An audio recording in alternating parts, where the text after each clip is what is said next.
Hello guys, स्वागत है आपका टिकट फॉर यू में। तो ये बेसिकली हमारी जावा से प्लेलिस्ट की एक नई लेक्चर होने वाली है। आज हम लोग देखने वाले हैं inheritance with default constructor calling concept. तो आगे बढ़ने से पहले, अगर आपने हमारी इस प्लेलिस्ट को एक्सेस नहीं किया तो आप इसको एक्सेस कर लें, ताकि हमारी आगे आने वाली वीडियोस को आप मिस ना कर सकें। तो चलिए आगे बढ़ते हैं। VS कोड में आते हैं हम लोग। तो यहाँ पर मैं सबसे पहले क्या करता हूँ कि एक क्लास बना लेता हूँ। सपोज मैंने क्लास ए बनाया। इसमें मैं एक क्या करता हूँ कि इसका एक डिफॉल्ट कंस्ट्रक्टर बना लेता हूँ इसमें। एंड इस पे मैं एक मैसेज पास कर देता हूँ, system dot out dot print L N. And मैं इसमें क्या लिखता हूँ, मैं इसमें लिख देता हूँ क्या लिखूँ मैं, ए क्लास डिफॉल्ट कंस्ट्रक्टर। अगर आपको नहीं पता कि कंस्ट्रक्टर क्या होता है, तो आप हमारी प्लेलिस्ट की इस वाले लेक्चर को एक्सेस कर सकते हैं। मैं यहाँ बताया हूँ कंस्ट्रक्टर क्या होती है और कंस्ट्रक्टर ओवरलोडिंग क्या होती है। तो अगर आपको प्रॉब्लम हो रही है कंस्ट्रक्टर समझने में, तो आप इस वीडियो को एक्सेस कर लें। तो चलिए आगे बढ़ते हैं। तो मैं यहाँ बेसिकली क्लास ए की एक डिफॉल्ट कंस्ट्रक्टर बना लिया हूँ। और मैं यहाँ एक मेथड बना लेता हूँ, वॉइड फन। हालांकि इसकी नीड नहीं है, बट मैं बना लेता हूँ। मुझे आपको एक और मजेदार चीज दिखानी है, प्रिंट एलन। ओके। एंड मैं यहाँ लिख देता हूँ क्या लिखूँ, ए क्लास फन मेथड। मैं यहाँ ए क्लास फन मेथड लिख देता हूँ। ओके। अब मैं क्या करता हूँ, मैं एक और क्लास बनाता हूँ जो कि मेरी क्लास बी होगी, और जिसमें मैं एक्सटेंड कर दूंगा क्लास ए को। ओके। तो मैंने ये कर दिया। अब मैं यहाँ क्या करता हूँ कि मैं यहाँ क्लास बी की भी एक डिफॉल्ट कंस्ट्रक्टर बना लेता हूँ। तो मैंने क्लास बी की एक डिफॉल्ट कंस्ट्रक्टर बना ली। अब सिंपली यहाँ पर भी मैं यही ऐसा ही मैसेज कुछ पास कर देता हूँ। यहाँ पे मैं बेसिकली लिख देता हूँ B class default constructor. Then मैं यहाँ क्या करता हूँ कि मैं यहाँ एक और मेथड बना लेता हूँ, जिसका नाम मैं रख दूंगा फन वन। मैंने इसका नाम फन रखा है, इसका नाम फन वन रखा है। अब यहाँ पे मैंने बी क्लास, मैं यहाँ पे मैसेज पास कर देता हूँ B class fun one method. Okay. B class fun one method. अब मैं क्या करता हूँ, सिमिलरली आप इनहेरिटेंस में अच्छा क्या है कि इसमें जो है क्लास बी में वो ए की प्रॉपर्टी आ गई। बट मैं क्या कर सकता हूँ कि एक और क्लास बना सकता हूँ। मैं यहाँ बना रहा हूँ क्लास सी, और इसमें जब मैं एक्सटेंड्स, मैं इसमें अगर मैं एक्सटेंड्स करूंगा, एक्सटेंड्स बी, तो इसमें क्या होगी कि जो क्लास सी है मेरी, इसमें क्लास ए और क्लास बी दोनों की प्रॉपर्टी आ जाएगी। बिकॉज इस केस में क्या होगा कि जो मेरा सी है वो मेरा बी का चाइल्ड है, और जो बी है वो ए की चाइल्ड है। इसका मतलब जो सी है उसकी पेरेंट होगी बी, और उसकी ग्रैंड पेरेंट होगी ए। खूब सो आप समझ रहे होंगे। मैं यहाँ एक कमेंट लिख देता हूँ कि ग्रैंड पेरेंट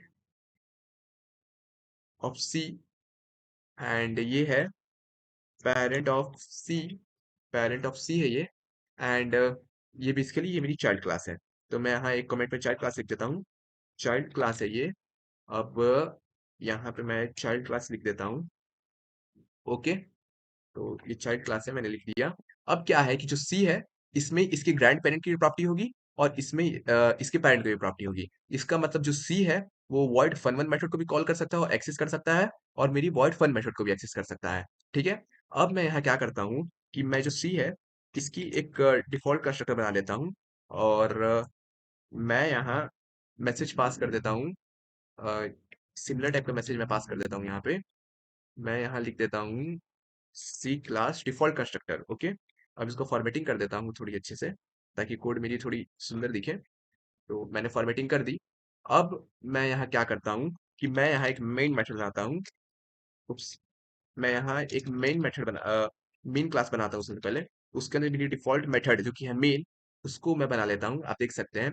उसके बाद मैं यहाँ क्या करता हूँ, मैं यहाँ सी की ऑब्जेक्ट बनाता हूँ। ओके। सी की ऑब्जेक्ट बनाता हूँ। ओके। तो इस केस में अगर आपको इस कंस्ट्रक्टर की कॉन्सेप्ट याद होगी, तो इस केस में क्या होगा कि मेरा डिफॉल्ट कंस्ट्रक्टर जो कि सी का है वो कॉल हो जाएगा। सी की मेरी डिफॉल्ट कंस्ट्रक्टर क्या है, सी क्लास डिफॉल्ट कंस्ट्रक्टर, ये है डिफॉल्ट कंस्ट्रक्टर। इसमें मैसेज क्या है? सी क्लास डिफॉल्ट कंस्ट्रक्टर। तो मेरी यहाँ पे मैसेज आ जानी चाहिए सी क्लास डिफॉल्ट कंस्ट्रक्टर, क्योंकि यहाँ पे ऑब्जेक्ट के क्रिएशन के थ्रू कंस्ट्रक्टर कॉल हो जाता है। हमने इस चीज को इस वाले वीडियो में समझा था।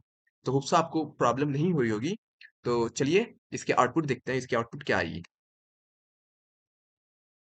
तो यहाँ पे देखिए, अकॉर्डिंग टू कॉन्सेप्ट हमारे पास आउटपुट आना चाहिए था सी क्लास डिफॉल्ट कंस्ट्रक्टर, बिकॉज हम लोगों ने यहाँ पे सी की ऑब्जेक्ट क्रिएट की है, और सी की क्रिएट ऑब्जेक्ट क्रिएशन के समय में इसकी डिफॉल्ट कंस्ट्रक्टर कॉल हो जानी चाहिए। तो यहाँ पे आउटपुट आना चाहिए सी क्लास डिफॉल्ट कंस्ट्रक्टर, बट यहाँ पे आउटपुट आया है, सबसे पहला आउटपुट है हमारे पास A class default constructor, B class default constructor, C class default constructor. But यहाँ पे आप नोटिस करेंगे कि हमने ए क्लास का डिफॉल्ट कंस्ट्रक्टर कॉल ही नहीं किया, बी क्लास का भी डिफॉल्ट कंस्ट्रक्टर कॉल ही नहीं किया। तो ऐसा कैसे हो रहा है? ऐसा इसलिए हो रहा है क्योंकि हमने यहाँ पे इनहेरिटेंस का यूज किया। अब यहाँ पे क्या है, जो सी है वो चाइल्ड क्लास है, और जो ए है वो है पैरेंट क्लास, और जो बी है वो है पैरेंट ऑफ सी। मतलब ए जो है वो ग्रैंड पेरेंट है और बी है वो है पैरेंट। तो यहाँ पे क्या हो रहा है कि कंट्रोल क्या होता है कि सबसे पहले ये सी को कॉल करेगा, सी के डिफॉल्ट कंस्ट्रक्टर को कॉल करेगा। तो यहाँ पे ये सी के डिफॉल्ट कंस्ट्रक्टर यहाँ पे कॉल होगी। उसके बाद क्या करेगा कि कंपाइलर इसके पेरेंट क्लास में चल जाएगा जो कि है बी, और यहाँ पे देखेगा कि कहीं बी का भी कोई डिफॉल्ट कंस्ट्रक्टर तो नहीं है। तो यहाँ पे देखेगा बी का डिफॉल्ट कंस्ट्रक्टर है। अगर बी का डिफॉल्ट कंस्ट्रक्टर है तो कंपाइलर क्या करेगा कि इसके भी पेरेंट यानी ग्रैंड पेरेंट के पास जाएगा और देखेगा कि इसके पास डिफॉल्ट कंस्ट्रक्टर है। तो इसके पास अगर डिफॉल्ट कंस्ट्रक्टर है तो सबसे पहले ग्रैंड पेरेंट के डिफॉल्ट कंस्ट्रक्टर को कॉल कर देगा कंपाइलर, उसके बाद पेरेंट क्लास के डिफॉल्ट कंस्ट्रक्टर को कॉल करेगा कंपाइलर, उसके बाद चाइल्ड क्लास के डिफॉल्ट कंस्ट्रक्टर को कॉल करेगा कंपाइलर। तो ये है इनहेरिटेंस की रूल। तो मुझे यही आपको दिखानी थी। अब यहाँ पे क्या होगा, मैं सी के, होप सो आपको ये कंस्ट्रक्टर कॉन्सेप्ट समझ में आ गई होगी। अब मैं क्या करता हूँ कि यहाँ ऑब्जेक्ट, जो सी की ऑब्जेक्ट है उसके थ्रू मैं फन को कॉल कर देता हूँ। तो और मैं क्या करता हूँ, ऑब्जेक्ट के थ्रू फन वन को कॉल कर देता हूँ। तो इसमें कोई सरप्राइज की बात नहीं होगी कि ओबी डॉट फन से जो मेरी ये फन मेथड है, जो कि मेरी ग्रैंड पेरेंट के अंदर जो फन मेथड है, ये कॉल हो जाएगी। इसमें कोई सरप्राइज नहीं है, क्योंकि इनहेरिटेंस के थ्रू इसकी भी प्रॉपर्टी, जो ग्रैंड पेरेंट की प्रॉपर्टी है, उस प्रॉपर्टी जो है ग्रैंड पेरेंट की, वो भी चाइल्ड के अंदर आ गई होगी, और चाइल्ड मेरी यहाँ पे सी है। तो मेरी जो सी की ऑब्जेक्ट है, नो डाउट कि क्लास ए की फन मेथड को कॉल कर सकता है। तो मैंने ऑब्जेक्ट के थ्रू फन को कॉल कर दिया, और फन वन को कॉल कर दिया। तो आप यहाँ देख सकते हैं, अब नो डाउट आउटपुट आना चाहिए मेरे पास, आउटपुट आना चाहिए A class fun method, B class fun one method, और डिफॉल्ट कंस्ट्रक्टर तो कॉल होगा ही होगा, क्योंकि हमने ऑब्जेक्ट क्रिएट किया है और ऑब्जेक्ट क्रिएशन के थ्रू कंस्ट्रक्टर कॉल होता है। ठीक है। अब ये ए क्लास फन मेथड और B class fun one method कोई डाउट नहीं है, कॉल हो गया। अब मैं क्या करता हूँ यहाँ पे कि ये जो फन वन है इसको मैं फन कर देता हूँ सिंपली। अब फन वन को मैं फन कर देता हूँ। तो अब क्या होगा कि अगर मैं ओबी डॉट फन कॉल करूंगा, तो मेरी जो फन, जो कि मेरी ग्रैंड पेरेंट में है, अब ये कॉल ना होके जो कि मेरी पेरेंट क्लास में है, वो फन कॉल हो जाएगी। तो इसको हम लोग बोलते हैं मेथड ओवरराइडिंग। इसी चीज को मेथड ओवरराइडिंग, इसको हम लोग बोलते हैं मेथड ओवरराइडिंग। ओके। तो ठीक है, इसको मेथड ओवरराइडिंग बोलते हैं। अब अगर मैं चाइल्ड क्लास के ऑब्जेक्ट के थ्रू फन मेथड को एक्सेस करना चाहूंगा, तो मेरी ये वाली फन मेथड कॉल हो जाएगी, ये ऊपर वाली मेथड कॉल नहीं होगी। तो इसी प्रोसेस को हम लोग मेथड ओवरराइडिंग बोलते हैं। ठीक है। अब मैं आपको सिंपली कॉल करके दिखाता हूँ। तो आप देखें यहाँ पे B class fun one method call हो गई है। फन वन में इसलिए यहाँ पे लिखा रहा है क्योंकि मैंने यहाँ पे फन वन ही छोड़ दिया। तो आप देख सकते हैं कि मेरी ये वाली मेथड कॉल हो रही है फन को कॉल करने से, और ये जो ऊपर वाली मेथड है ये इग्नोर हो जा रही है। तो होप सो आपको ये मेथड ओवरराइडिंग समझ में आ गई होगी। मेथड ओवरराइडिंग हमेशा इनहेरिटेंस में ही होती है। आपको मेथड ओवरराइडिंग पूछा जाए तो आप ऐसे इनहेरिटेंस में ही उसको बता सकते हैं। आप सिंगल क्लास में मेथड ओवरराइडिंग का कॉन्सेप्ट नहीं बता सकते हैं, वहां मेथड ओवरलोडिंग हो रही होगी। उप्स, मतलब मैंने सही कहा, बट क्या होता है, जो सिंगल क्लास है उसमें मेथड ओवरराइडिंग कॉन्सेप्ट नहीं आता है, उसमें मेथड ओवरलोडिंग का कॉन्सेप्ट आता है। तो आई थिंक मैंने यहाँ पे कहीं कवर किया है मेथड ओवरलोडिंग। आपने इस लेक्चर को फॉलो किया होगा तो आपको शायद पता होगा, मैंने यहाँ पे कहीं कवर किया है। शायद मैंने कंस्ट्रक्टर ओवरलोडिंग में ही मेथड ओवरलोडिंग साइड मैंने बताया है, तो आप इसको एक्सेस कर सकते हैं। तो होप सो आपको मेथड ओवरराइडिंग कॉन्सेप्ट समझ में आ गया होगा। ठीक है। अब यहाँ पे क्या होगी कि सपोज मैं यहाँ एक पैरामीटराइज कंस्ट्रक्टर बना दूंगा, इंट इंट ए। ओके। तो अगर आप पेरेंट क्लास की एक डिफ़ॉल्ट मेथड को डिफ़ॉल्ट कंस्ट्रक्टर को अगर आप पैरामीटराइज़ बना देंगे, तो ये एक एरर थ्रो करेगा। बिकॉज़ जो हमारी जो चाइल्ड क्लास की एक डिफ़ॉल्ट कंस्ट्रक्टर होती है, इसमें इनहेरिटेंस का कॉन्सेप्ट क्या होता है कि अगर आपने चाइल्ड क्लास की डिफ़ॉल्ट कंस्ट्रक्टर बनाया, तो आपको पेरेंट क्लास में एक डिफ़ॉल्ट कंस्ट्रक्टर प्रेज़ेंट होना मस्ट है। अगर यहाँ एक डिफ़ॉल्ट कंस्ट्रक्टर नहीं है, तो यह आपका एक एरर थ्रो करेगा। आप देख सकते हैं, ये बोल रहा है कि जो आपकी सुपर क्लास है, उसमें डिफ़ॉल्ट कंस्ट्रक्टर अनडिफाइंड है, इसलिए ये एरर थ्रो कर रहा है।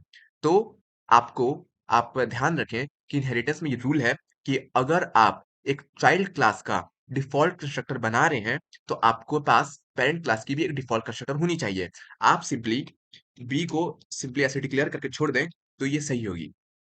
बट अगर आपने इस पीक के डिफ़ॉल्ट कंस्ट्रक्टर को हटा दिया, तो ये एक एरर थ्रो करेगा बिकॉज़ क्या होगा कि पहले कंट्रोल आएगा यहाँ, उसके बाद ये अपने पैरेंट क्लास में जाएगा, जो कि है बी, यहाँ पे ढूँढेगा कि यहाँ पे एक डिफ़ॉल्ट कंस्ट्रक्टर कहाँ है, तो कंपाइलर को यहाँ पे एक डिफ़ॉल्ट कंस्ट्रक्टर नहीं मिलेगा, तो ये यहाँ पे एक एरर थ्रो कर देगा। आप देख सकते हैं कि मैसेज बार-बार पॉपअप हो रहा है कि बी का डिफ़ॉल्ट कंस्ट्रक्टर अनडिफाइंड है। तो ये एक रूल है, होप सो आप इसको ध्यान रखेंगे। इनहेरिटेंस में इस चीज़ की बहुत लोगों को मतलब बहुत लोग इस चीज़ को अच्छे से समझ नहीं पाते हैं और उनकी कोड सही से रन नहीं कर पाती है और वो इस चीज़ को बहुत एक हार्ड टॉपिक की तरह कंसीडर करते हैं, बट ये एक बहुत ईज़ी टॉपिक है, आपको रूल्स पता होना चाहिए। तो अगर आप एक डिफ़ॉल्ट कंस्ट्रक्टर यूज़ कर रहे हैं चाइल्ड क्लास में, तो पैरेंट क्लास में भी एक डिफ़ॉल्ट कंस्ट्रक्टर डिक्लेयर मस्ट है, होना मस्ट है। आप इसको ध्यान रखें, तो होप सो आपको ये कॉन्सेप्ट समझ में आया होगा। तो मिलते हैं नेक्स्ट लेक्चर में, तब तक के लिए टाटा, बाय बाय, टेक केयर।